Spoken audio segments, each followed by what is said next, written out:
moisturizer or something I can put in my nose, they'll steer you right to it.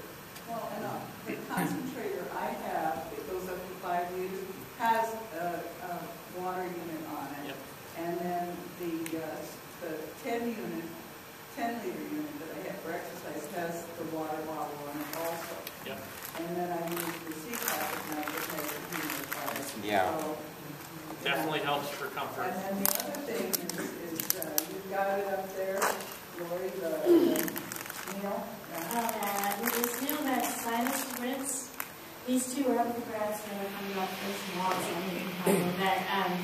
It's the nasal gel, so you see a lot of people have more sensitive sinus issues. And this, they've shown in some studies that this helps by, if you do a sinus rinse, keep people getting colds in the winter and stuff, and help resolve the sinus issues sooner if you do it morning or at night before you go to bed.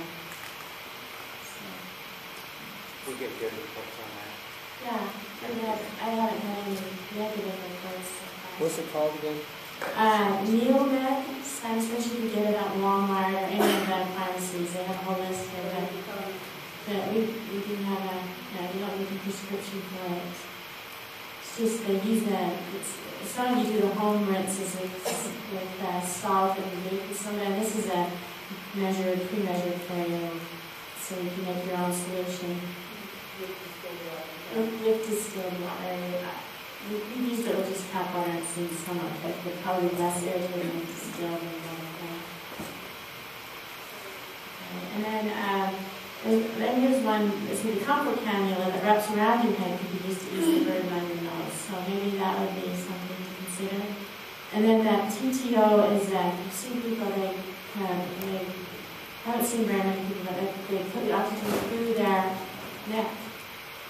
And they will do a special procedure, and I don't know anything about that really. It's a in-office surgical procedure where the physician just makes a little insertion and puts a miniature, very tiny diameter.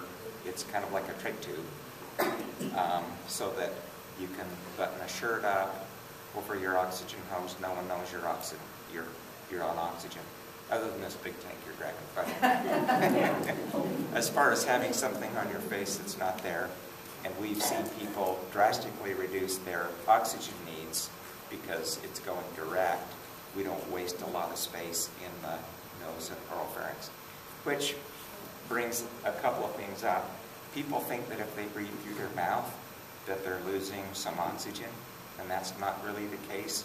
If you have nasal prongs, it's still flowing into the oropharynx, or all of that space behind the nose in the mouth.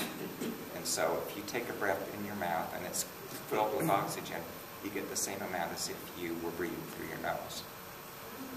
I was just going to say, we've had some of our patients put their prongs in their mouth and their noses are just raw and breathe through their mouth. We've got some special kinds of masks. Traditionally, we don't recommend a mask for under 6 liters a minute because carbon dioxide can build up in that mask. But there's a mask with holes all the way around it that you can use, and it will give you the equivalent of whatever liter flow down to 1. The other thing is the oxyarm is listed there. That's sort of like one of these earpieces that an operator would use, and that holds the oxygen in front. It's sort of a bizarre looking thing, but that's something we've seen. And there's the eyeglass one, which is really kind of different. Or, it dangles down from the here. The one that comes, it comes through a pair of glasses and hooks right around the nostril so that it's, quote unquote, not as obvious as the cannula. But, that's somebody who's really paying. Yeah.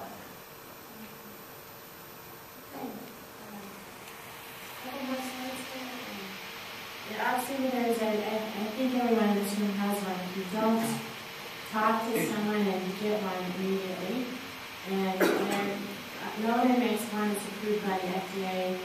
Others, we can always check in our office to see if they calibrate appropriately if you're worried about that. And anyway, there's a lot of online things. You can get them for under $60 now. And Leader meters, I don't know anything about those. That's particularly important for, he uses liquid oxygen, so he's always checking his meter, what he's actually getting out, because he's got a huge house and he's got tubing all over the place. And yeah, that's why you want to be able to check when you're up to 100 feet of hose. You want to make sure you're getting oxygen.